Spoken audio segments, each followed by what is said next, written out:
신약성경 로마서 1장입니다.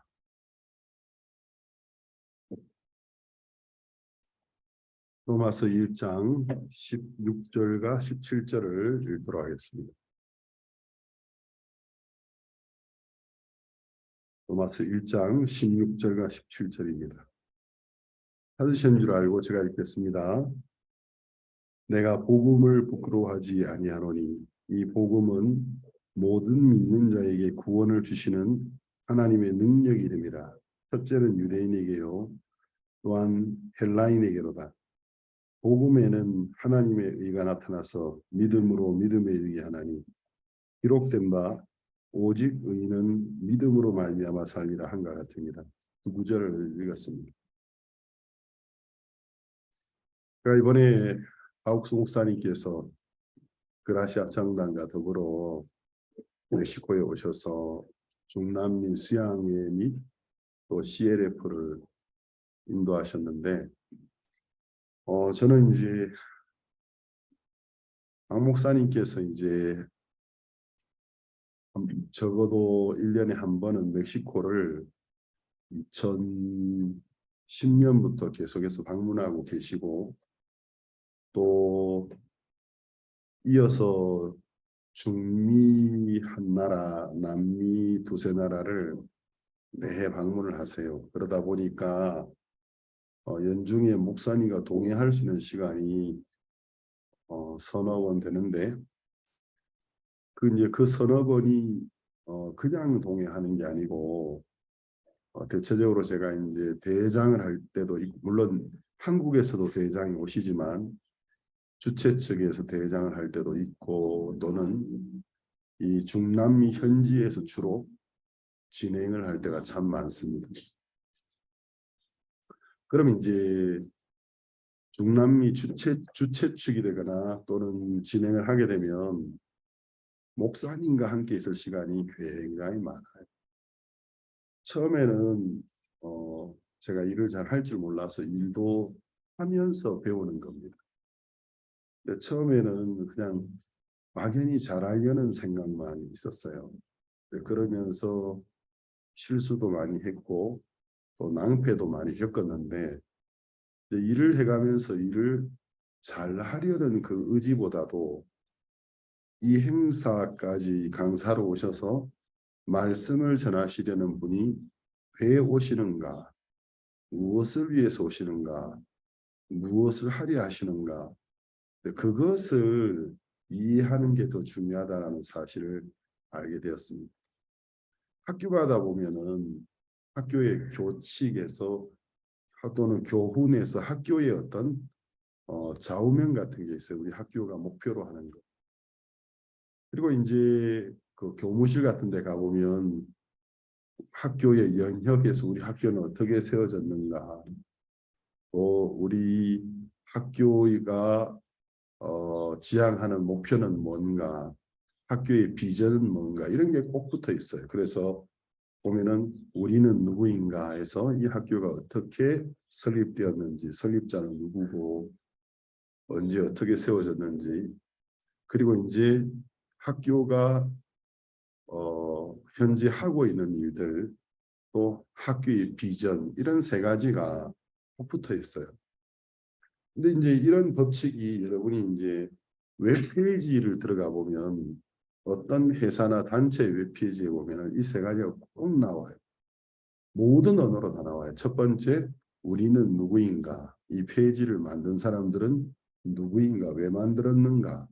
그리고 이 페이지를 만든 어떤 단체나 기업이나 우리의 비전, 우리가 도달하고자 하는 목적지는 어디인가? 그러니까 이제 우리가 누구인가와 우리가 바라는 도달하고자 하는 비전이 나오면 거기에서 미션이 나와요. 해야 될 일이 나와요. 그러니까 우리 인생에 이제 이게 하나의 법칙이에요. 첫 번째는 왜 이런 단체를 만들어야 했는가? 왜 이 일을 하는가? 결국 그게 이제 우리의 정체성이죠. 우리는 누구인가? 이걸 우리가 이제 이해하는 게 굉장히 중요하고, 그다음 내가 무엇을 해야 하는가? 내가 하고자 하는 것, 내가 도달하고자 하는 곳은 어디인가, 목표 또는 비전이 세워져요. 그 비전이 세워지면 이제 우리가 어떤 일을 하기 위하여 어떤 단체를 설립한 겁니다. 또는 회사를 설립한 겁니다. 그리고 이제 우리가 도달하고자 하는 어떤 목표, 비전이 있어요. 근데 그 목표에 도달하는 데는 상당한 거리를 가지고 있기 때문에 그 목표에 근접해 가기 위해서 현재 우리가 해야 될 미션이 탄생한다는 것입니다. 그럼 이제 우리가 어떤 학교에 입학을 하든 회사에 또는 취직을 해서 들어가든지 이 세 가지를 항상 알아야 돼요. 이 회사는 왜 세워졌지? 설립자는 누구지? 왜 세웠지? 두 번째, 이 설립자가 가지고 있는 비전이 뭐지? 어떤 목표에 도달하기를 원하는 거지? 그걸 이해하면 현재 무엇을 해야 될지 미션이 파악이 된다는 거죠. 이것은 우리 신앙생활에도 그대로 적용이 돼요. 첫 번째, 나는 누구인가?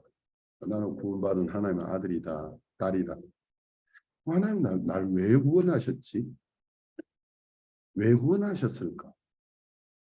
저는 이제 일찍 제가 학생 시절에 구원을 받았어요. 중학교 3학년 말기 10월에 구원을 받았는데 이제 구원을 받고 난 다음부터 하나님이 저를 교회로 이끌어 주셔서 교회를 아주 꾸준히 잘 나갔습니다.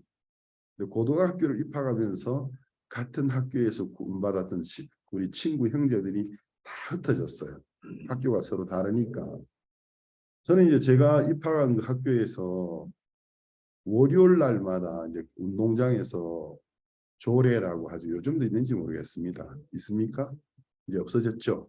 전체 학생들이 다 모여서 교장 선생님과 또 교감 또 각 학년의 선생님들이 앞에 나와 서 있고 전체 학생이 선 가운데 그 교장 선생님의 훈시, 교장 선생님 전체 학생에게 하고 싶은 이야기들 또는 보고해야 될 것들 이런 걸 매주 월요일마다 시간을 가졌어요. 정확하게 그 전체 조례 시간이 몇 분이었는지 기억이 잘 안 나요. 한 4, 50분 이상 됐던 것 같은데 그럼 운동장에 정교성이 이제 서 있어요. 뭐 차렷 열중 셔터가 쉬어 해가지고 이제 그때는 약간 이제 군대의 흔적이 학교에도 남아 있었어요. 우리 고등학교 때 교련이라는 과목이 있었어요. 그래서 고등학생들이 총검수, 총선, 뭐 총검수를 배웠거든요. 그리고 응급처치 여학생들은 또 교련 시간에 이제 그 간호에 대해서 그 다쳤을 때 어떻게 골절이 될 때 부목을 되는지 그런 것들을 이제 배웠어요. 그러다 보니까 학교에 아직은 약간 이제 이 군대의 분위기가 있을 때였는데 제가 이제 그 조례를 할 때마다 이제 고개를 이렇게 돌리면 안 돼요. 다 보고 있기 때문에 그냥 이렇게 서 있지만 눈으로 이제 이렇게 보는 거죠, 주변을. 그럼 우리 전교생이 굉장히 많았어요. 그러니까 이제 주간반이 있고 야간반이 있는데 주간반만 해도 이 한 학년에 600명이 넘었으니까 전교생이 다 섰으니까 1,800명쯤 되는 학생들이 운동장에 서 있는 거예요. 그럼 제가 이제 거기 서서 무슨 생각이 굉장히 많이 들었느냐면 왜 하나님이 나를 구원하셨을까? 어린 짐작으로 2,000여 명에 달하는 학생들이 운동장에 서 있는데 이 많은 학생들 중에서 왜 하필 나를 구원하셨지? 이 생각을 굉장히 많이 하겠다라는 거죠. 나는 여기 왜 있는가? 그리고 이제 가끔씩 쉬는 시간에 보면 저보다 운동 잘하는 학생들 굉장히 많고 똑똑한 학생들도 너무나 많고 기억력이 좋은 학생들도 많고 이 장기 자랑할 만한 이 장기가 있는 학생들이 굉장히 많았어요. 제 마음속에 왜 나보다 말 잘하는 사람들도 많고 지금은 제가 이제 늘 다른 사람 앞에 설교를 하다 보니까 목사님이 말을 못한다 그러면 잘 이해가 안 되겠지만 그때는 제가 이제 많은 사람 앞에서 이야기를 해본 적이 없었고 제가 이제 이야기했던 대상은 우리 집의 가족 그리고 친구가 별로 없었어요. 어렸을 때부터 이사를 다녀가지고 동네 친구들도 아주 적었기 때문에 우리 가족 외에는 제가 이야기할 사람이 없었어요. 또 반에서도 친구를 많이 사귀는 성격이 아니기 때문에 몇몇 친구들 외에는 대화를 안 해봤기 때문에 어떤 주제를 가지고 내가 내 주장을 펼쳐서 긴 시간을 이야기를 하는 것은 한 번도 해본 적이 없었어요. 그런데 이제 복음을 전하려고 하니까 엄청 부담스럽고 내가 어떻게 복음 전하는 연기도 안 나고 말도 못할 것 같고 고등학교 1학년 때 교회에서 찬송 지휘를 하던 대학생 형제님 계셨는 저희가 복음을 전하는 형제님 군대 입대를 하게 되었어요. 복음도 잘 전하고 기타도 잘 치고 노래도 잘 부르고 찬송 지휘를 인도하셨는데 일요일 저녁 예배 때 이제 우리 목사님이 박아무개 형제가 이제 국방의 의무로 인해서 군에 입대하게 되었습니다. 그래서 이제 그날 오전 예배를 마칠 때인데 오늘 저녁부터는 우리 남부산교회의 찬송지를 신재훈 형제가 하겠습니다. 그러신 거예요. 저에게 한 번도 사전에 물어보신 적이 없거든요. 그때 제가 이제 교회에 이제 앰프를 다루고 있었어요. 막 이렇게 간단한 앰프였기 때문에 막 이렇게 스피커 조절하고 이런 거 하는데 깜짝 놀랐어요. 큰일 났다. 내가 오늘 저녁 예배부터 찬송 인도를 해야 되는데 어떻게 할까 도망을 가고 싶었어요.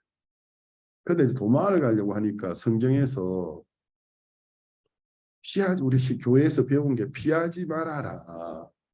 사람이 감당치 못할 시험 당함을 허락지 아니하시나니 또 사람이 그 시험을 당할 때 피할 길을 능히 주시느니라 그런 말씀을 배웠기 때문에 이제 이 신앙의 사전에는 피한다라는 말은 없는 거예요.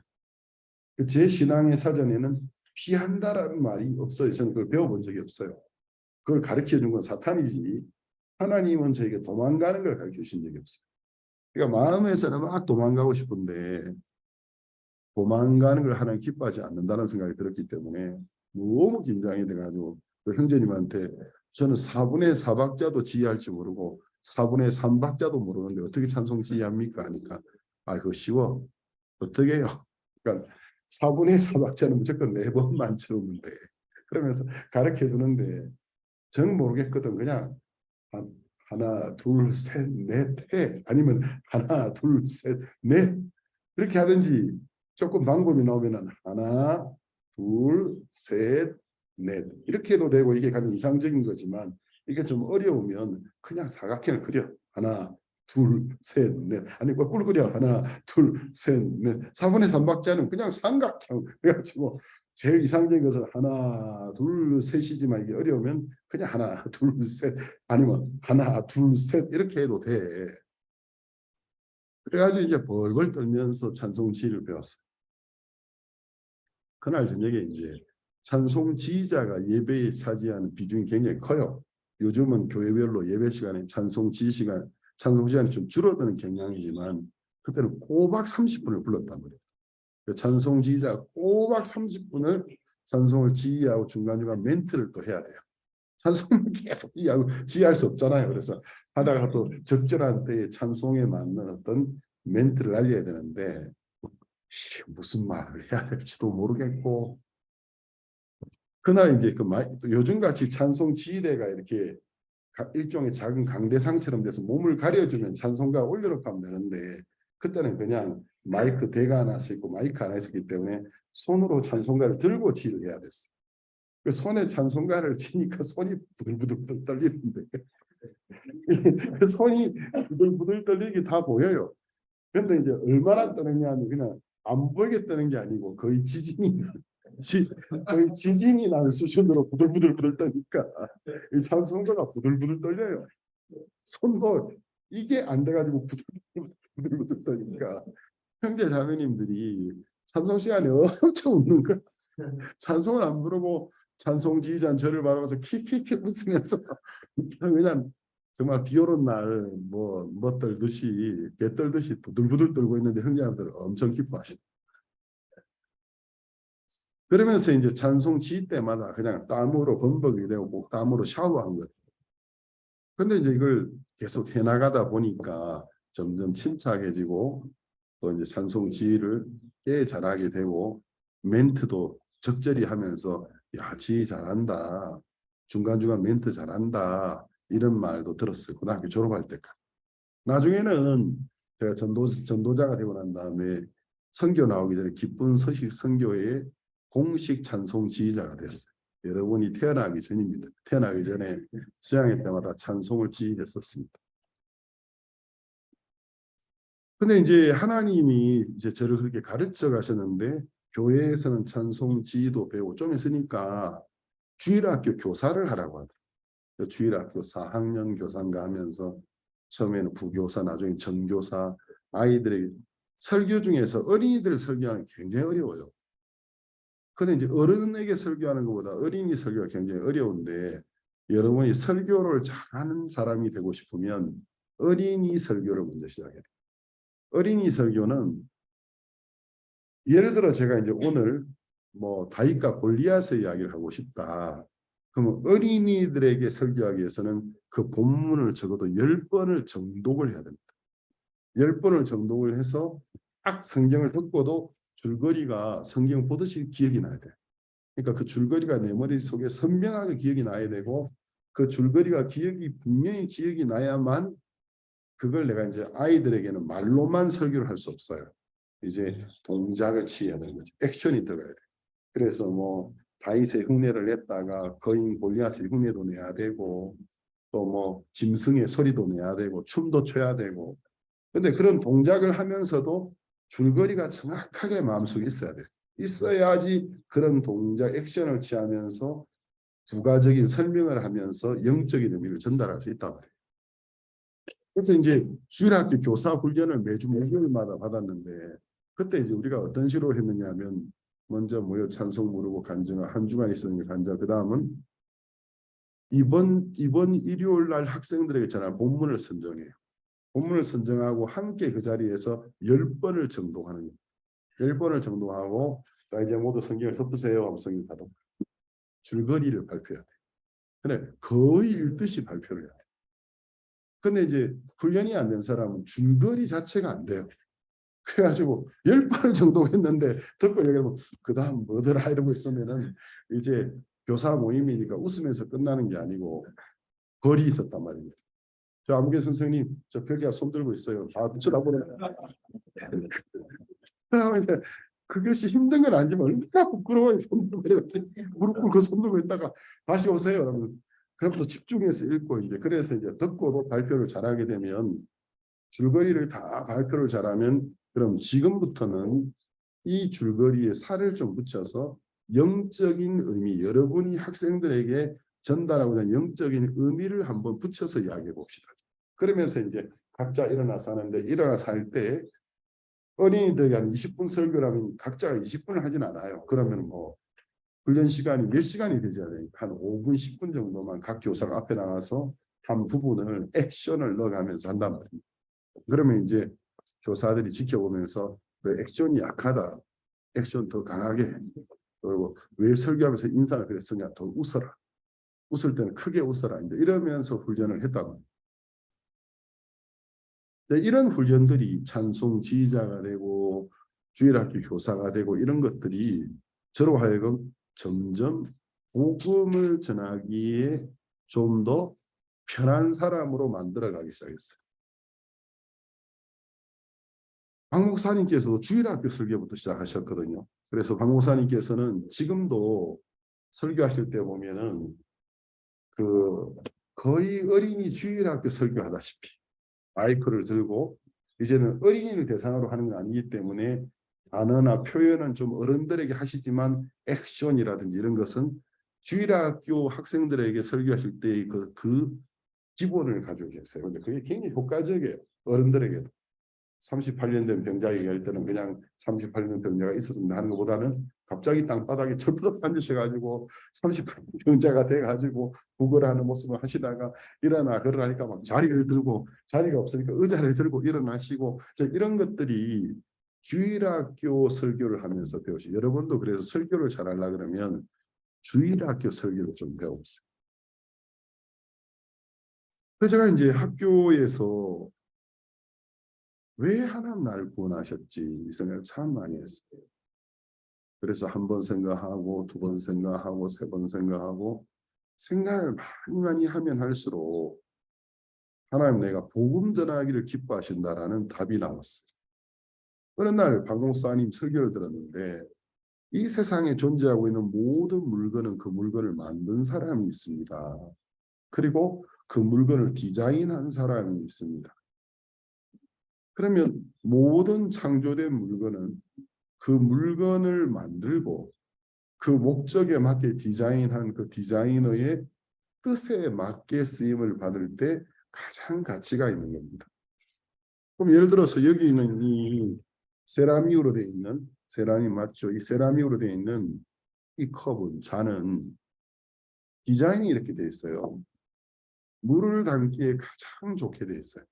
손잡이도 있고 또 이제 이게 그냥 토기를 구워놓으면 잘 깨지기 때문에 위약칠을 해서 강한 열에 구워서 강도를 높여주고 또 이렇게 코팅이 되어 있으니까 씻기도 편안하고 손잡이도 좋고 또 오랫동안 이제 강대상에 두는 물이니까 먼지나 벌레가 안 들어도 뚜껑도 있다. 그럼 이제 이 컵은 자기 용도에 맞게 쓰임 받을 때 가장 빛나는 겁니다. 그런데 이제 예를 들어 이 컵으로 밥을 먹으려 그러면 먹을 수는 있겠지만 상당히 불편할 거예요. 이 폭이 작기 때문에. 그처럼 이제 제가 이제 이 스마트폰이라는 것을 처음에 제 손에 스마트폰이 들어온 게 아마 2010년 전후였던 것 같은데 그때 이제 막 스티브 잡슨이 스마트폰을 출시했을 텐데 엄청 제가 놀랐어요. 왜냐하면 제가 페루에 있을 때 노트북으로 페루의 각 지부들이 거리가 멀어요. 가장 가까이 있는 지부가 침보떼라는 곳인데 6시간이 떨어져 있었어요. 그러니까 가장 가까이 있는 지부가 6시간이니까 먼 곳은 뭐 열 몇 시간, 20시간씩 가니까 한국처럼 국토가 작아서 사역자들은 뭐 매주 모이게 한다든지 2주에 한 번 모이기가 더 어려워. 한 달에 한 번 모이기가 더 어려워요. 거리가 너무 멀고 또 교회들이 너무 가난했기 때문에 그 경비가 너무 이제 그들에게 큰 부담이었어요. 그래서 이제 각 지역에 흩어져 있는 페루인 전도자들을 제가 이끌기 위해서 내가 이 컴퓨터를 좀 써야겠다. 그때 이제 마이크로소프트에서 메신저라는 것이 막 만들어졌을 때. 근데 제가 이제 그 메신저라는 것을 가지고 전국에 흩어져 있는 사역자들과 채팅을 시작했어요. 근데 페루인 사역자들이 한 번도 자기 컴퓨터를 가져본 적이 없는 사람들이기 때문에 이제 뭐 카페, 인터넷 카페 같은 데 가가지고 이 퍼스널 컴퓨터를 쓰는데 쓸 줄을 몰라요. 자기 메일을 계정할 줄을 몰라요. 그래서 이제 그 사람들을 일일이 들어오게가 전화 걸어서 아무개야 그 들어가 뭐 여기 있잖아 그 페이지 열어봐 그 뭐 나오지 그다 요거 저거 하면 하여튼 메일 하나 계정을 설정하는 것도 너무너무 힘들었어. 메일을 다 계정을 만들고 난 다음에 이제는 그 이제 보면 마이크로소프트에 들어가서 보면은 메신저라는 것을 업데이트했습니다. 거기에 친구로 등록을 해 채팅하는 거야. 이게 뭐 말귀를 못 알아듣는 속이에 경력 끼고 그 이제 그룹 창을 만들어서 들어오라고 했더니 그 창에 다 넣어놓고 내가 이제 글을 적는 거예요. 그러면 이제 각자 개인 창을 열어가지고 목사님 어디 계세요? 그래서 여기 어디요? 지금 그 화면에 보면 깜빡깜빡거리는 창 있잖아. 깜빡깜빡하는 거. 거기 내가 있으면 안 보이는데요. 또 다른 창도 열어가지고 적고. 예, 그래 처음에 이제 한 2, 3주는 그냥 제가 머리 뚜껑이 열린 줄 알았어요. 내가 그냥 그만두자. 그냥 말자. 전화로 이야기하고 말자. 뭔 채팅이야. 주제에 무슨 채팅이야. 근데 이제 겨우겨우 가르쳐가지고 이제 겨우 이제 메신저 창에 들어와가지고 대화를 하는데 타이핑을 다들 할 줄 몰라가지고 스페인어에 보면은 이 H가 묵음이거든요. 아체가. 그러니까 이제 묵음이기 때문에 들을 때는 H가 없는 것 같아도 H가 있는 단어가 많단 말입니다. 그리고 이 세라는 것과 가라는 것이 비슷하게 들릴 때가 굉장히 많아요. 그리고 이 세와 에세가 발음할 때 비슷하게 들려요. 그러니까 뭐 또 세타가 비슷하게 들리는데 H늘 자리에 H 안 넣고 S 자리에 Z는 넣고 Z는 자리에 S 넣고 글자가 엉망진창인데 그렇게 이제 채팅을 하면서 하다 보니까 나중에 선수가 되더라고요. 그래서 제가 게을러 가지고 이게 잘 안 돼요. 제가 어디 시다 보면 손가락이 그냥 굽습니다. 저는 원래 이제 이런 거보다는 이거를 해야 할 사람이에요. 이걸 해야 할 사람이 이걸 하니까 이게 잘 안 되는 거라. 그러니까 이제 유일하게 이 독수리 타법으로 몇 년 동안 그 많은 사람에게 채팅을 해서 지금도 하고 있어요. 이렇게 지금 한 불이 3개 쓰는데 4개 쓰고 뭐 이렇게 쓰라 그러면 너무 오래 걸려서 안 돼요. 습관이 돼가지고 이게 더 빠른데. 그러면서 제가 이제 몇 년 채팅을 이제 하면서 어떤 생각이 드냐면 다른 거 없을까? 노트북이라고 하지만 이게 좀 너무 무거워. 노트북이 불필요한 기능이 굉장히 많은 것 같아요. 물론 이걸 필요로 하는 사람은 이거보다 좀 더 사양이 가볍고 채팅할 수 있는 기능을 좀 주고 음성과 하상으로도 이야기할 수 있고 또 너무 많은 막 옵션보다는 워드 기능, 엑셀 기능, 파워포인트 정도의 기능 그 정도 기능만 있고 메모할 수 있고 그 다음 사진 동영상 저장할 수 있고 그 다음은 그냥 그 웹사이트에서 내비게이션 할 수 이 정도 기능만 있는 노트북이 없을까 이런 생각을 제가 머릿속에 하고 있었거든요. 그러다가 이제 멕시코로 2009년에 이동하는데 2010년쯤에 우리 8기 단기였던 학생이 9기로 재단기를 하면서 한국에서는 별로 이름 없는 대학을 졸업했는데 목사님 저는 한국 가봐야 소망이 없어요. 제가 나온 대학은 식품영양학과 나왔는데 별로 대학이 한국에 경쟁력도 없고 경쟁력도 없고 가봐야 얻을 수 있는 직장이 없어요. 뭐 어머니도 계신데 어머니도 네가 스페인어를 배웠으니까 멕시코에서 직장생활 하라는데 저기서 직장생활 하면 안 될까요? 너 부모님이 동의하시면 문제가 안 된다. 그 학생이 이제 1년 더 이제 지나면서 언어를 좀 배우고 원서를 내는데 이제 한국 자기가 볼 때 자기가 학교가 너무 자기가 볼 때 변변찮으니까 자꾸 뭐 별로 이름 없는 요즘같이 대기업이 많이 진출해 있을 때가 아니거든요. 중소기업의 원서를 내는데 다 떨어지는 거예요. 그럼 얼굴이 막 우울해서 여기 자꾸 떨어져요. 근데 어디 원서 제출했는데 뭐 한국 중소기업에 그런데 말고 한국 대한민국 대사관의 원서를 내라. 안 돼요, 목사님. 제가 나온 학교로는 대한민국 대사관 못 들어가요. 대사관의 이력서가 한국에서부터 들어오는데 서울대 출신들, 한국의 연고대 출신들 그런 애들이 주로 각국의 세계에 있는 한국 대사관에 들어올려 대우가 좋고 월급도 좋고. 그럼 해봐, 괜찮아. 안 돼요. 못 밀었어요. 해봐, 내 시킨 대로 해봐. 원서 제출할 때 그냥 이 이력서인이 대학나온 그대로 적고 거기에 보면 이제 조건에 보면 자기 이력에 자기 프로필을 직접 기록하는 게 있는데 경험을 거기 딴 거 적지 말고 네가 멕시코 군유스코로 단원으로 2년 동안 살았던 것만 적어. 거기서 네가 경험했던 거. 그럼 네가 뽑혀? 될까요? 시킨 대로 해봐. 그래서 이제 원서를 제출해서 적어서 제출했는데 며칠 후에 목사님 이 이력서가 통과가 됐다는 거죠. 통과가 되고 며칠 날 이제 실제로 인터뷰한다고 오래요. 가봐. 봤어. 딴 이야기 하지 말고 군유스코 단원으로 지내면서 네가 멕시코 곳곳에다 느꼈던 것만 이야기해라. 벌벌 떨면서 왔어. 갔는데 이제 자기가 그 학생을 보니까 멕시코에서 대학생 그 자원봉사 프로그램을 수행했네요. 예. 뭐 했어요? 어디 갔다 왔어요? 그래서 막 이야기를 하기 시작했는 거예요. 근데 이제 그 심사관 중에 대사관에 보면은 멕시코 현지인 직원이 있어요. 이 현지인 직원은 이제 스페인어 능력을 보는 거예요. 그러면 이제 스페인어로 한번 이야기해 보세요. 스페인어로 경험한 거 한번 이야기해 보세요. 스페인어가 좀 부족하긴 하지만 신나게 이야기하니까 이제 결국 우리가 찾고 있는 사람은 바로 이 사람이다. 한국에서 더 좋은 명분대는 한국 다 떨어지고 이 학생이 한국 대사관 직원으로 채용이 됐어요. 그럼 얼마나 기뻐하든지 목사님 제가 한국의 모모 대학 이름도 없는 지방대 식품영양학과 나와가지고 잘 되면 근처에 있는 초등학교에 뭐 영양사 되는 건데 제 실력으로는 그 실력도 안 되는데 제가 한국 대사관의 직원이 됐어요. 첫 달 월급을 타가지고 원래 첫 달 월급을 타면 옛날에 한국에 부모님 속옷 사드리는 건데 이제 제가 부모는 아니지만 속옷을 사온 건 아니고 선물을 하나 샀어요.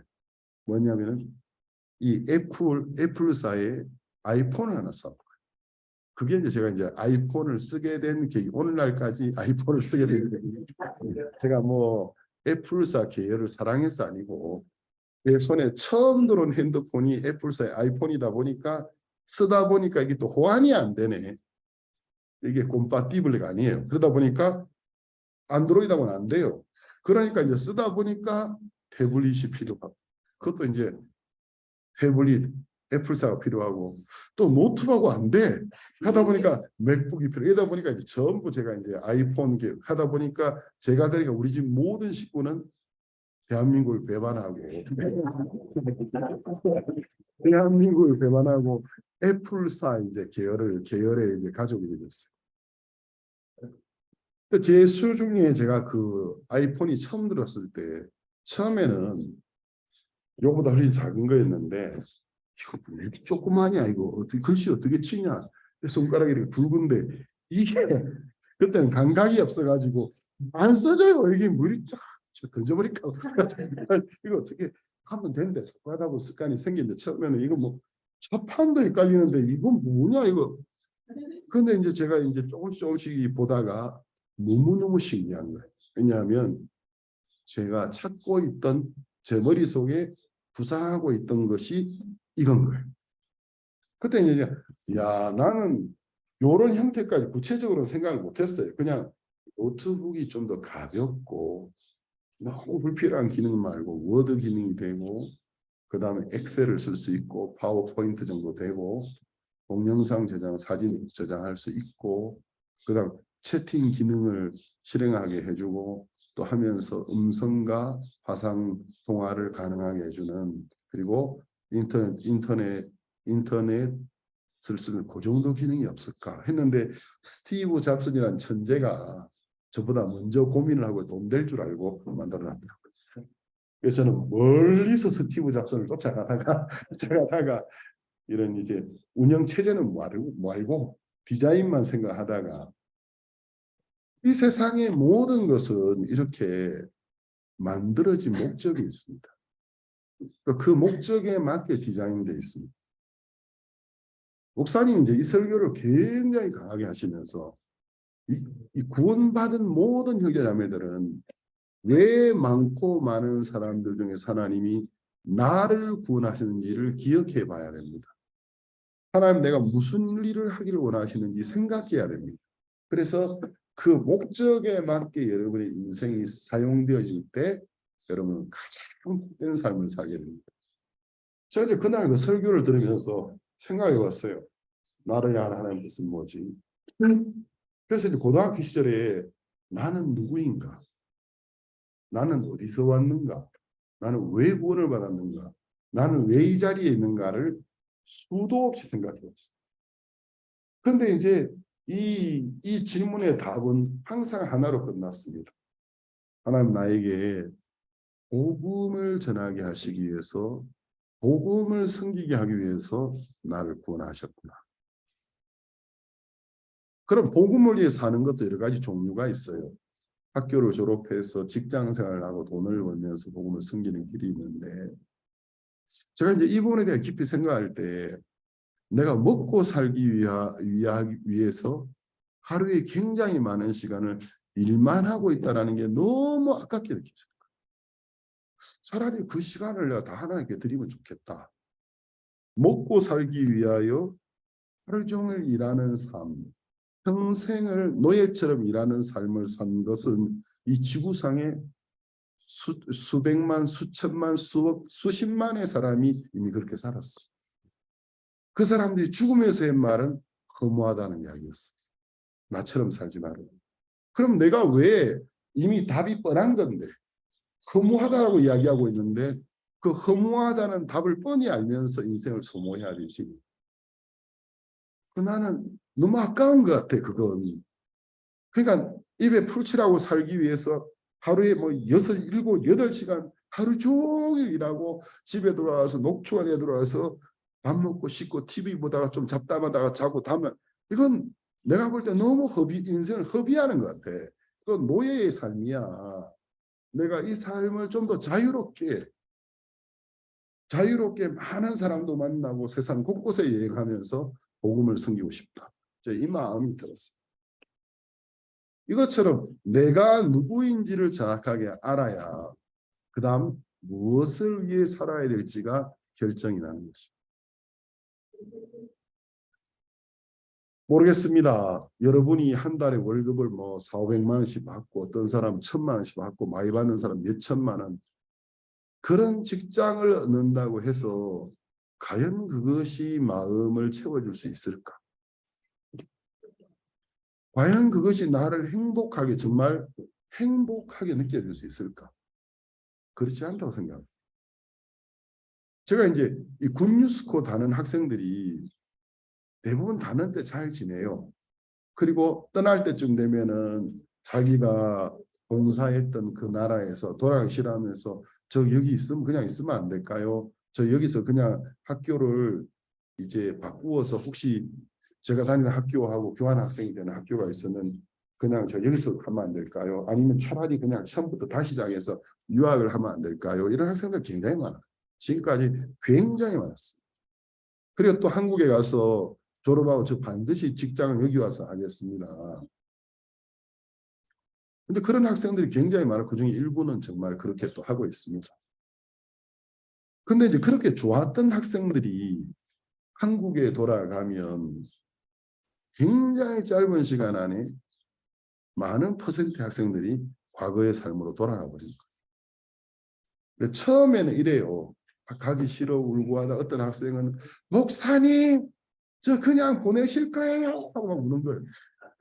저 자기 좀 잡아달라는 거예요. 그래서 날 보고 어쩌라고 내 속으로 내가 너한테 뭐 어떻게 할까 이거 잡아서 어떻게 해 내가 너에게 뭐 장례를 약속해 줄 수 있는 것도 아니고 가야지 그래도 부모님 기다리시고 하는데 학교 졸업하고 나중에 때 되면 오거라 그럼요 막 울면서 가요. 가서 이제 한국 도착해가지고 처음에는 오래간만에 가족들 친구들 만나니까 신나잖아요. 맛있는 거 먹고 놀러 다니고 이래요. 근데 며칠 지나면 이제 글을 써서 보내요. 목사님 오늘 아침에 오늘 밤에 제 꿈속에 목사님을 보았습니다. 그때 페루를 보았습니다. 멕시코를 봐 제가 너무 기뻐하면서 멕시코 땅을 밟고 있더라고요. 그래서 나는 행복하다 내가 멕시코 있구나 생각 눈을 뜨니까 한국이었어요. 저는 다시 멕시코 돌아가 이런 메일이 늘 와요. 그때쯤 되면. 그래서 이제 뭐 군유스코 귀국 발표에도 활동적으로 하고 그래서 어떨 때는 간증을 하는 사람이 되기도 하고 근데 시간이 흐르면서 다는 아니지만 높은 퍼센트에 좋았던 학생들이 과거의 삶으로 돌아가 버립니다. 그래도 이제 자기가 감사하고 받았던 은혜가 있기 때문에 이렇게 연락을 계속 유지하고 있는데 더러 그 중에는 자기가 볼 때 자기가 너무 잘못 살고 있는 거예요. 그러니까 자기가 볼 때 자기가 너무 잘못 사니까 내가 이렇게 못 사는 거를 목사님이 알게 되면 내가 이렇게 못 살고 있는 것을 나를 알았던 멕시코의 형제가 알게 되면 어떻게 생각할까 하고 스스로 잠적 아닌 잠적을 한 학생들이 있어요. 그러니까 이제 스스로 숨어버리고 멀리서 그냥 소식만 듣는 학생들입니다. 그러면 이제 그런 학생들이 이제 보면은 SNS 활동을 보면 돼요. 보면은 이제 처음에는 교회와 군유스코와 다 연결된 사진들, 친구들, 동영상이 가득해요. 시간이 좀 지나면 놀러 다니고 잘 먹는 거. 좀 더 지나면 옷 잘 입고 이 학생 같은 화장 이쁘게 하고 살 빼고 옷 입고 막 한국에 유명하다는 장소 놀러 다녔던 관광 갔던 사진, 좋은 식당 가서 먹은 사진, 놀았던 사진을 올려요. 근데 이제 그거를 1년, 2년, 3년 지켜보고 있으면 점점 그런 소식을 올리는 것도 뜸해지기 시작해요. 결국 뭐냐면 아무것도 아니구나. 내가 뭐 대단하다고 여겼던 것들이 나를 행복하게 못하는구나. 여기에 도달을 하게 됩니다. 하나님이 내가 무엇을 위해 살아야 될지를 가르쳐 주셨어요. 그럼 여러분이 신앙생활을 잘하기 위해서는 나는 왜 여기 있는가를 생각해 봐요. 왜 내가 오늘 이 자리에 있지? 하나님 나를 왜 이 자리에 부르셨지? 내가 무슨 일을 하게 되기를 원하시지? 그 주제를 가지고 계속 생각하다 보면 이제 하나님이 여러분에게 내가 무엇을 위해 살아야 될지를 구체적으로 가르쳐 주시겠어요. 비전이 잡히지 않은.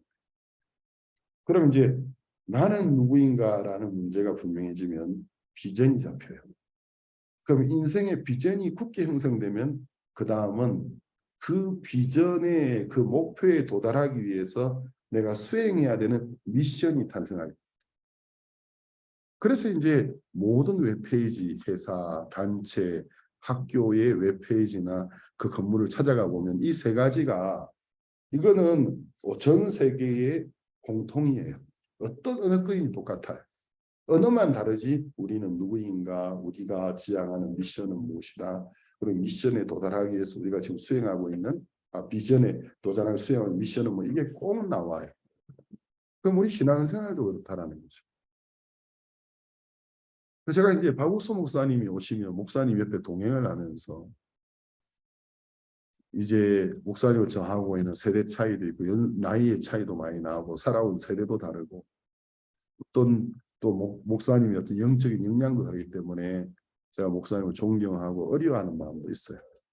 그렇지만 함께 있는 시간이 저에게 너무너무 유익이 됩니다. 배우는 게 너무 많아요. 제가 옆에 있으면서 어떻게 시간을 쓰시는지, 어떻게 몸이 막 너무 피곤해가지고 못 일어나실 때가 있어요. 그래서 저는 이제 자주 제가 목사님을 깨워드렸거든요. 시차가 다르고 못 일어나니까 신 목사 몇 시까지 나 깨워줄게. 다음에 뭐 해야 되지? 예, 하루 일과 보고 하면서 오늘은 뭘 하셔야 됩니다. 몇 시에 뭘 하셔야 되는데 목사님 그러면 장소까지 이동하는데 이동 거리 소요 시간이 얼마쯤 되지고 도착하시면 어떤 프로그램이 진행되고 있기 때문에 몇 시까지는 일어나셔야 됩니다. 좀 쉬시다가 일어나십시오. 그럼 자네가 날 좀 깨워주게. 어떨 때 보면은 시간이 됐는데 이제 지척이 없어요. 그러면 이제 방에 조용히 들어가고 뭐 고온히 주무시고 못 일어나세요. 연세도 높으시고. 그래도 그냥 내버려 두면 안 되는 거예요. 많은 사람의 목사를 기다리고 있기 때문에 조금 더보다 안 된다. 이제 이게 마지노선이 지금 목사를 깨워야 돼. 그러면서 조용히 이제 목사님 일어나셔야죠. 목사님 일어나십시오. 그러면 알아듣고 일어나실 때가 있는데 어떨 때는 너무 피곤해서 못 알아들으실 때가 있어요. 목사님 일어나셔야지요. 어떻게 한 1, 2분도 기다리다가 저기 저 목사님 일어나셔야 됩니다. 그래도 못 일어나시면은 미친 척하고 불 켜고 가서 살짝 잡고 목사님 일어나세요 일어나세요 하면은 신목사 시간 됐는가 가실 시간 됐습니다. 그러면 이제 막 일어나셔야 넥타이 매시고 막 옷 입고 나오시는데 눈이 안 떠질 때가 굉장히 많아요. 피곤해서. 그래서 인공 눈물을 갖고 다니시거든요. 그래서 눈에 인공 눈물 넣고 눈이 물뻑거리니까 눈을 뜨시고 막 머리를 이렇게 다듬으시고 어떨 때는 걸어가는데 그 장 행사장까지 차에서 내려 걸어가는데도 휘청휘청 거리실 때가 있습니다. 야, 저래 가지고 오늘 과연 말씀을 전하실 수 있을까? 근데 딱 정해진 시간이 되면 강단에 서셔서 말씀을 전하십니다. 그런 것들을 보면서 제가 배우는 게 굉장히 많아요. 내가 어떻게 살아야 되지? 나는 아직도 저 목사님의 수준에 도달하려 그러면 거리가 너무 멀다. 나는 저 정도 피곤하면 못 일어날 때가 있고 저 정도 아프면 그냥 침대에 누워있기를 희망할 때가 있는데 어떻게 저래 사십니까? 그래서 굉장히 많은 것들을 배우는 거죠. 이번에 이제 우리 멕시코 캠프에 전역으로 한 3,000명쯤 있어요. 그리고 중미에서 기빈들이 왔는데 그 이제 목사님이 새벽에 한 번, 오후에 한 번, 저녁에 한 번, 이제 오전에 강연, 새벽에 면담 한 번 하시고 오전 강연하시고 돌아와 점심 식사하시고 오후 면담하시고 잠깐 쉬었다가 저녁 강연하시고 저녁 강연 후에 저녁 면담. 그러니까 하루에 일과해요. 근데 이제 그 셋째 날 오후 면담 시간인데 중미 각국에서 기빈들이 있었는데 그중에 과테말라 대통령 직속 종교자유위원회 위원장이 왔어요. 과테말라는 중미에 위치하고 있는 나라인데 멕시코 바로 밑에 있어요. 멕시코 위로 미국이고 멕시코 밑에 과테말라인데 인구의 80% 이상이 개신교로인 이 중남미의 가톨릭이 대부분인데 개신교가 강세인 나라예요. 그러니까 이제 개신교가 강세인 나라에서 종교자유위원장 목사신데 로빈이라는 목사신데 대통령의 최측근인 거예요. 이분이 오신 거예요. 근데 이분이 강호사의 말씀을 이렇게 딱 들으시다가 갑자기 목사님 감동을 받으시면서 목사님 우리 대통령이 좀 몸이 좀 안 좋으신데 이거는 어, 급비사항입니다. 대통령의 신변에 몸이 안 좋은 것은 급비사항인데 이건 여기 이 자리에 계신 모든 분이 지금 모든 분들이 제가 하는 말을 들으시고 비밀로 유지해 주시면 좋겠습니다. 대통령이 좀 몸이 안 좋으신데 대통령을 위하여 기도를 좀 녹음해 주실 수 있겠습니까? 목사님이 이제 그래서 제가 기도해 드리죠. 지금 녹음하면 됩니까? 예. 근데 목사님이 이제 우리를 이렇게 쳐다보시면서 여기서 과테말라 얼마나 걸리지? 이렇게 물어보시는 거예요. 그래서 제가 목사님 여기 멕시코 시티에서 과테말라 직항 비행기가 있습니다. 하루에 한 번. 직항을 타시면 2시간 만에 갑니다. 가깝네. 그러면은 녹음을 해서 보내는 것보다는 대통령이 기도가 필요하시다라는데 내가 직접 과테말라 가면 어떻겠는가. 가서 기도도 해드리고 또 기회를 이용해서 개인적으로 복음도 전해드리고 얘가 갑자기 이렇게 되신 거예요. 우리는 이제 다음날 행사가 남아있는데 셋째 날 갑자기 목사님이 과테말라로 가시려고 이야기하니까 저는 별로 기쁘지가 않았어요. 별로 아니 내일 할 일이 많은데 지금 내일 또 그런데 이제 또 한편으로는 한날 일국의 대통령을 만나서 복음을 전하는 일이 이게 보통 일이 아니지 않습니까? 또 한편으로는 하나님 이렇게 인도하시는가. 근데 로빈 종교위원장이 목사님 그러면 과테말라 가실 수 있습니까? 가실 수 있으면 가장 좋지요. 그럼 지금 말씀해 주세요. 지금 가신다고 말씀하시면 지금 제가 이 자리에서 바로 대통령에 전화하겠습니다. 그래서 이제 막 그 박 목사님 따라오신 비서일을 하는 박영주 목사님과 이야기하면서 그 자리에서 인터넷에 들어가 찾아보니까 다음 날 오후에 하루에 한 번 직항이 있는데 다음 날 정오쯤에 과테말라 직항이 일요일 날 있는 거예요. 내일 직항이 있습니다. 그럼 그리로 가세요. 그럼 내일 일정이 우리 어떻게 되지? 예, 그 오전에 폐막식이 있고 폐막식 마치면 선교센터에서 건축을 보시고 하는 건데 그러면은 그 건축에 대해서 보는 건 새벽 5시로 그냥 당겨버리죠. 새벽 4시에 일어나서 새벽 5시에 선교센터 도착해서 공사하는 거 둘러보고 1시간이면 족하니까 다시 차 타고 돌아가서 일요일 날 예배를 폐막식 겸 오전 예배가 10시인데 아침 7시로 당겨서 7시부터 예배를 다 드리고 나면 공항에 가면 털이 딱 맞을 것 같아. 모든 일정을 고치게 됐습니다. 그렇게 하기로 하고 로빈 목사님께 이야기하니까 이 로빈 종교위원장이 잠시만요 하고 호텔 방에서는 복도에 딱 쓰셔서 핸드폰으로 대통령에 바로 전화를 해요. 대통령에게 이렇게 다이렉트로 전화하기 쉽지 않거든요. 과테말라 현 대통령 알레한드로 대통령이 전화를 받으셨어요. 제가 여기에 박옥수 목사님과 함께 있는데 정말 훌륭한 하나님 종이신데 이 목사님이 대통령을 위해 기도해드리면 정말 좋을 것 같습니다. 이분은 대통령께 초대하시면 가실 의향이 있는데 하니까 그 대통령이 그 자리에서 그날 토요일 오후였는데 토요일 주말 오후부터 일요일은 근무를 안 하시니까 월요일 날 오전 9시 첫 시간에 과테말라 대통령궁에서 박 목사님을 맞이하시겠다고 초대를 드립니다. 이제 일이 이렇게 되어지면서 그냥 하나님이 박옥수 목사님이 과테말라 대통령에게 복음을 전하도록 길을 여신다 이런 게 있을 수가 없는 일이에요. 일국의 대통령을 만나는 일이 그렇게 성사될 수가 없어요. 그래서 다음날 새벽 일찍 여기가 장소 돌아보고 폐막식 겸 오전 예배를 당겨서 드리고 정오에는 비행기를 타고 과테말라로 갔습니다. 과테말라 공항 도착하니까 로빈 목사님도 일정을 받고 저희보다 먼저 들어가셔서 이제 VIP 의전 영접으로 이제 국빈 영접으로 그 VIP 홀에서 박 목사님하고 일행을 맞이하고 이제 첫날 저녁에는 과테말라에 있는 대표 기독교 지도자를 만나서 저녁에 호텔에서 강연을 하시고 너무 좋았어요. 다음 날 아침 9시에 과테말라 대통령궁에 왔습니다. 그 대통령궁에서 이제 알레칸드로 대통령께서 나오셨는데 한국사님께서 이제 막 복음을 전하기 시작하셨어요. 그래서 이제 복음을 전하시고 예수님이 우리의 모든 죄를 짊어지는 하나님의 어린 양 되심을 하고 2012년에 전 가나 대통령이었던 그 존 밀스 대통령에게 복음 전하시던 이야기 하시면서 최후 판결문에 관한 이야기, 하나님의 최후 판결문.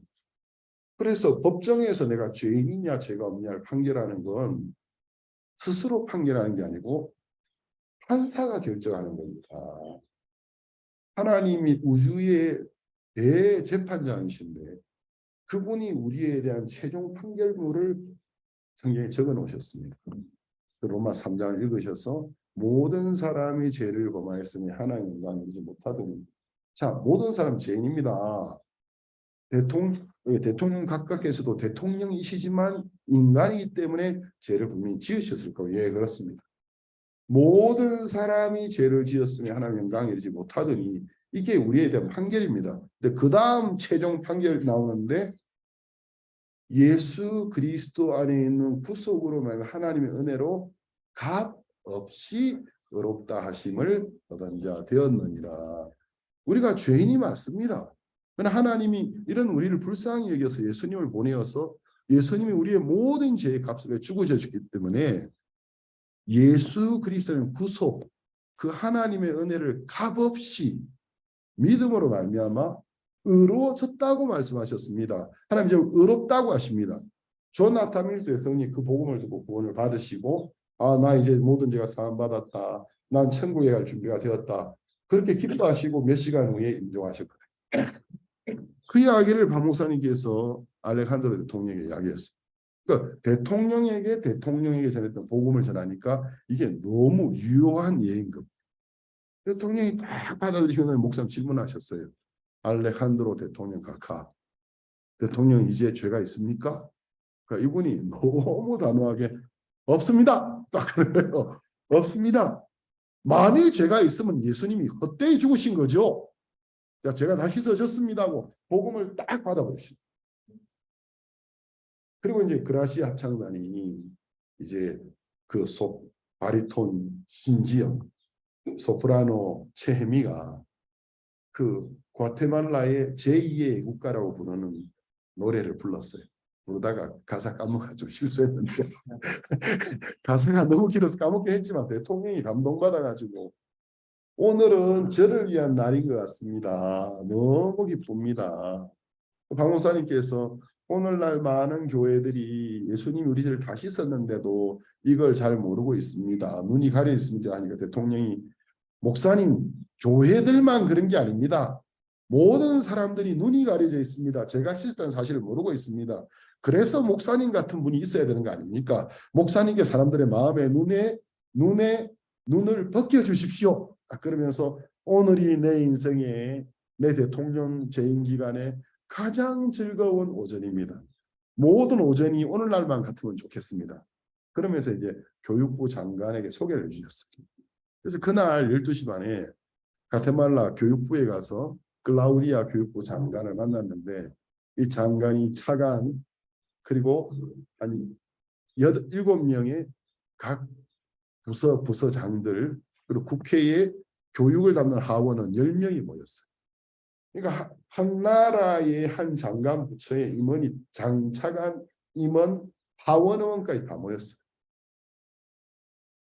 근데 이제 목사님께서 이제 먼저 그라시 합창단 초대해서 노래 한번 부르겠습니다. 노래 부르니까 그 합창단의 그 노래가 그날따라 얼마나 그 오디토리움에 잘 불렀는지 노래를 부르는데 장관님이 눈물을 흘리니까 차관님도 눈물을 흘리면서 이렇게 감동받아가지고 그 각 부서장들이 아니 스페인어를 모르는 합창단이 스페인어로 노래를 너무 잘 부르니까 이렇게 하더니 자기 이렇게 쳐다보면서 이렇게 하더니 몇몇 분이 벌써 감동을 먹어버렸어요. 눈물 흘리면서 너무 감동스럽다면서 그때부터 이제 야 이거 오늘 이거 분위기가 하나님이 분위기를 주장하신다. 박 목사님 복음을 전하시는데 처음에 전하실 때는 좀 피곤해 보이셨어요. 근데 조금 전하시다가 이제 그게 총 2시간 반이 흘렀어요. 노래 부르기 시작해서 그 사이에 교육부 그 오디토리움 밖에는 장차관 만나러 온 사람들이 밖에 줄을 서고 있고 비서가 와서 빨리 마치고 나오셔야 됩니다 하는데 그냥 기다려 2시간 반 동안 목사님이 복음을 전하시다가 막 벌떡 일어나시더니 소리로 간음종에 잡힌 여자 이야기를 하면서 우리 제가 씻어진 이야기를 했는데 너무 감동스럽어요.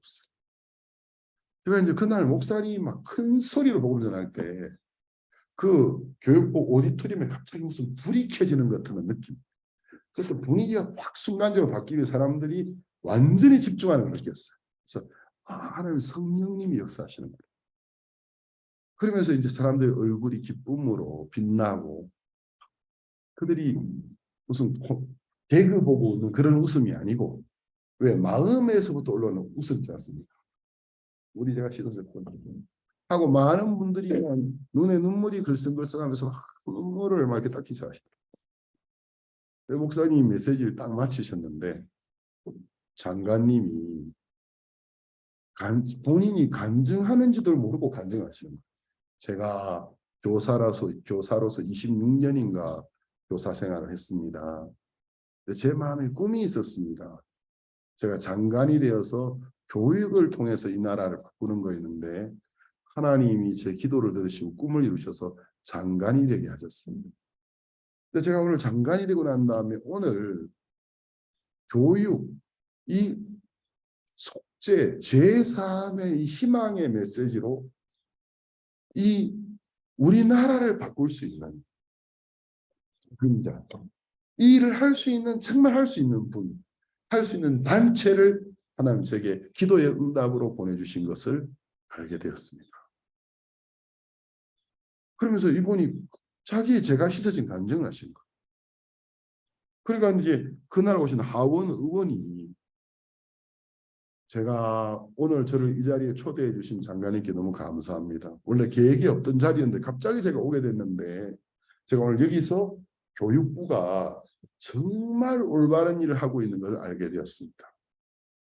제가 교회를 다니는데 얼마 전에 오늘 목사님이 전하신 죄에 관한 주제로 제가 좀 성경을 생각했었습니다. 근데 오늘 목사님이 죄와 제3에 관해서 이야기를 들으면서 똑같은 주제지만 전혀 다르게 해석하시는 걸 들으면서 제 마음에 빛이 들어왔습니다. 제 마음에 희망이 생겨졌습니다. 이제 저는 간음중에 잡혔던 여자와 같이 저의 모든 죄가 다 씻어졌습니다. 제가 의롭습니다. 오늘 이 제3의 희망의 메시지를 국민들에게 교육에 접목시켜 전한다면 자살하려는 사람들이나 중독에 빠진 사람, 이 나라를 바꿀 수 있겠다라는 희망이 생겼습니다. 근데 그 감정을 듣는데 한 나라의 장관님, 의원님들이 나의 모든 죄가 씻어졌다. 꿈 같았어요. 이 교육부 장관부처 오디토리움이 마치 무슨 전도 집회를 하는 것처럼 느껴졌어요. 그리고 이제 마치고 나오니까 밖에 사람들이 줄을 서 있는, 장관, 차관 모든 부서장들이 2시간 반 동안 안 나오니까, 그러니까 그날 오후에 일과를 다 밀어놓고 우리 앞으로 함께 일합시다. 그래서 50명의 과테말라 교사들을 선정해서 한국에 보내서 1달 동안 체류하면서 교육하는 걸 실시합시다.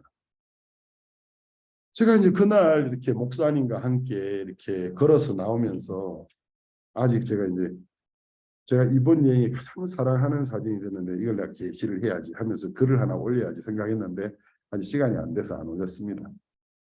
이 사진. 이 목사님 옆에서 바보처럼 웃고 있는 사람이 접니다. 아주 너무 기쁜 거예요. 걸어 나오면서 내가 이런 복음을 전하는 하나님 종과 함께하고 이런 복음을 전하는 사람 했다니 너무 기쁘고 마음이 기쁘니까 과테말라가 너무 아름답게 보입니다. 그날 오후에. 그 과테말라 시내가 왜 이렇게 이뻐 보이지? 왜 이렇게 나뭇잎들이 바짝바짝 빛나고 막 이렇게 잎사귀들이 더 빛나 보이고, 그냥 이 길로 과테말라 성경에서 쫓아내보고 내가 이게 주저앉아 볼까 이런 생각이 이제 막 드는 거예요. 너무 감사했습니다. 사도 바울은 오늘 로마서 1장에서 이렇게 이야기하고 있습니다. 16절, 내가 복음을 부끄러워하지 아니하노니 이 복음은 모든 믿는 자에게 구원을 주시는 하나님의 능력이 됩니다. 자, 한 사람이 구원을 받았는지 안 받았는지 어떻게 구별할 수 있을까요? 어떤 분들 그거 누가 알아? 하나님만 아시지, 죽어봐야 알지. 그 사람들은 성경을 잘 모르는 사람이에요. 사도 바울은 로마서 1장 16절에서 내가 복음을 부끄러워하지 않는다. 그 이유는 이 복음은 모든 믿는 자에게 구원을 주시는 하나님의 능력이 됨이라. 첫째는 유대인에게요 또한 헬라인에게로다. 그러니까 이제 한 사람이 구원받은 그리스도인지 아닌지 구별할 수 있는 방법은 복음을 믿고 있느냐 믿고 있지 않느냐로 그 사람의 구원의 여부를 분별할 수 있는 겁니다. 왜? 복음은 모든 믿는 자에게 구원을 주는 하나님의 능력이라고 합니다. 그러면 목사, 장로, 집사, 권사, 신부, 사제가 되어도 세상 사람들은 기독교 성직자로 불러줘도 복음을 믿지 않는 사람들은 사실은 구원과 상관없는 사람. 어려운 게 아니에요. 그 복음의 핵심이 뭡니까? 하나님의 사랑이죠. 하나님이 우리를 사랑하사 예수님을 통해 우리의 모든 죄를 씻어주신 것, 그것이 복음입니다. 그걸 믿느냐 안 믿느냐로 구원의 여부를 구별할 수 있는 거예요. 그걸 믿으면 하나님 그에게 구원을 주신다 했습니다. 그걸 믿지 않으면 구원이 아닌 거죠. 그러면은 아무리 위치가 높을지라도 복음을 믿지 않고 있는 사람이라면 성직자, 종교인 소리는 들을 수 있어도 구원받은 하나님 자녀는 아니라는 거죠. 그러니까 복음은 모든 믿는 자에게 구원을 주시는 하나님의 능력이니까 전할 만한 가치가 있는 거 아니겠냐는 거죠. 그럼 복음이 가지고 있는 내용이 뭐냐면 17절, 복음에는 하나님의 의가 나타났습니다. 만약에 어떤 사람이 이것이 복음입니다 하고 전하는데 내가 귀 기울여 들어보니까 하나님의 의가 안 나타나고 우리가 뭘 해야 된다는 이야기만 하고 앉아 있으면 그건 복음이 아닙니다. 참된 복음에는 인간이 무엇을 해야 된다라는 이야기가 전해지는 게 아니고 하나님이 어떻게 인간을 의롭게 하셨는지의 소식이 전파되죠. 그걸 듣고 있다 보면 믿음으로, 그러면 나도 그렇게 하신 거네? 믿음이 자꾸 생겨요.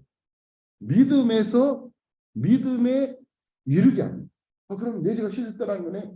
그러면 씻어졌구나 하고 믿음에서 믿음에 이르게 해서 죄인이 그 복음을 믿음으로 말미암아 의인으로 거듭나게 됩니다.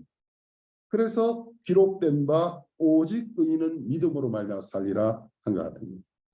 죄인이 나면서부터 죄인이 의인이 될 수 있는 길은 한 길밖에 없어요. 하나님이 그 아들 예수님을 보내어서 우리의 죄를 다 씻어주신 복음을 믿음으로 말미암아 마음의 죄가 씻어지고 죄인이 의인이 되는 겁니다. 아멘. 그 길 외에는 죄인이 의인되는 길이 없어요. 내가 뭘 했더니 의인됐다. 거짓말. 내가 뭐 성경 열심히 읽었더니 제가 80% 씻어진 것 같아. 거짓말. 내가 기도를 열심히 했더니 제가 좀 맛있으신 것 같아. 그것도 거짓말. 죄인이 나면서부터 죄인이 하나님 앞에 의인이 될 수 있는 길은 하나님이 그 아들 예수 그리스도를 통해 우리의 죄를 다 씻어준 사실을 믿음으로 마음의 죄를 사함받고 의인되는 거지 다른 길은 없어요. 아시겠습니까? 네. 여러분은 복음을 믿으십니까? 네. 복음 믿으세요? 네. 일요일 오후에 지금 저녁 먹고 점심 먹고 시간이 많이 졸라서 안 졸릴 시간인데 지금도 졸은 분들이 계신데 그 습관적으로 조는 건지 잘 모르겠는데 설교자가 설교를 잘못해 조는지 잘 모르겠는데 여러분 중에 나는 예수 그리스도를 믿음으로 이제 나는 의인입니다. 나는 확실히 구원받은 하나님 자녀입니다. 마음에 정말 믿어지는 분, 나는 의롭다고 믿어지는 분 오른손 한번 없어요. 요게 뭐라 확실히 이렇게 또 글쎄요 믿음이 있어. 예, 아멘. 손 내리십시오. 저기 줌에서도 손 들어야 되는데 카메라 안 든 사람들도 카메라 안 켠 채로 손 드세요. 그렇습니다. 그래서 우리가 이 복음을 위해 사는 것보다 복된 것이 있습니까? 제가 이번에 과테말라 여행을 하면서 복음이 한 나라를 살릴 수 있겠다라는 마음이 들었어요. 대통령부터 장관 부처. 야, 이보다 귀한 일이 어디 있지? 내가 남은 인생을 더욱 복음을 위해 드려야 되겠다. 이 마음이 들었고 박 목사님께서 우리 선교센터 오셔가지고 530평으로 5층 건물로 짓도록 확장해 주시면서 원래 우리는 지하를 짓는 걸 두려워했거든. 여기 액돌 장로님이랑 목사님 지하를 파면 돈이 많습니다 해가지고 우리는 지하는 안 파기로 우리끼리 합의를 다 해놓고 이제 1층부터 3층까지 하고 중층 넣고 그 3층과 중층 오디토리움이 2,000명 정도 들어가는 거를 정했는데 한 1,700에서 2,000명 목사님 오셔서 이양 짓는 거 여기 보니까 공간이 좀 좁다. 앞으로 차가 많아질 텐데 주차장 있어야 돼. 지하를 팔아. 그래서 주여 우리 모두가 저것도 피하던 일이 일어났구나. 지하를 파는 게 돈이 많이 들어요. 그러니까 이제 액돌 장로님이 그 5개 형제 삼형제를 대표해서 목사님 그냥 파지 말고 옆에 땅 하나 사서 주차장 지면 안 될까요? 땅 사는 게 훨씬 싸거든. 땅은 차후에 지으시고 사시고 하라고. 목사님 그러면 또 두 번째 옵션으로 하는 대신에 한층 더 올리면 안 될까요? 한층 더 올리는 게 좀 더 싸거든. 그러니까 아니 그러지 마시고 하고 한층 더 올리면. 그래서 그래야지 신목사가 기도합니다. 기도할 일이 있어야지. 빚도 져가면서 일을 해야지 기도하죠 신목사가. 그리고 이제 복되고 지금은 힘들어도 이렇게 크게 지어놓으면 안 하면 나중에는 금방 후회합니다. 그래서 감사하면서 기도해 주시는데 3번을 반복해 기도해 주셨어요. 그러면서 하나님 멕시코 대국인데 이 2,000명씩 들어가는 오디토리움이 주일날 3부 예배까지 드리게 해주십시오. 3번을 기도했어요. 그럼 3부면 2,000명이 3번 모이는 거니까 주일날 6,000명이 모이는 교회가 되게 해달라는 거예요. 그래서 여러분 제가 할 수 있는 일은 아멘, 할렐루야 그거 외에는 없었습니다. 그래가지고 공사 건축비가 원래 300만 불쯤 됐는데 300만 불이 뭐 남의 집 떡값이 아니잖아요. 그렇죠? 근데 이게 인테리어 값 빼고 한 520만 불로 올라가 버렸어요. 그래서 주여 그러면서 이제 액돌 장로님 목사님 급하기를 이제는 통짜로 파야 되는데 매트리스 파듯이 초기 4개월에 120만 불이 필요합니다. 오늘부터 시작해서 4개월 사이에 120만 불 어디서 나지요? 오늘 좀 찾아왔어요. 직접 만나러 와 있는데 지금 저도 모르겠어요. 모르겠는데 야 이거 뭐 나도 몰라. 나도 모르지만 이제 설계를 봐준 근혁정 집사님도 와서 목사님 처음에 좀 힘들지만 이렇게 지어야 되고 하나님 도와줄 좀 있습니다. 그래서 속으로 그럼 집사님 지으시죠. 앉아서 그림 그리는 거하고 실제로 짓는 거하고 같습니까? 말은 물론 이까지 제가 구체적으로 생각하지는 않았지만 그림 그리는 건 쉽지요. 그래가지고 그림은 60층도 그릴 수 있어. 내 이 돈이 어디서 나? 그렇지만 복음을 위하여 이런 일을 할 수 있는 것이 너무 감사하고 지금은 어떻게 될지 잘 모르겠습니다. 짓다가 중간에 잠시 쉬게 될지도 모르겠지만 어떻게 될지는 모르지만 이 건물이 지어질 줄로 믿습니다. 그럼 우리가 이제 일요일 날 2,000명씩 3번 그때는 단기가 한 100명은 넘어와야 되겠죠. 그것도 안 날 것 같아요. 그래가지고 그날이 올 겁니다. 그래서 여러분이 그때는 아마 주일날 제 얼굴 보려 그러면은 아마 무슨 아이돌 보듯이 줄 서서 막 목사님 제발 너무 많이 해야지 볼 수 있을지를 모르겠습니다. 하나님 앞에 감사를 드리고 기도 한번 드리고 마치겠습니다.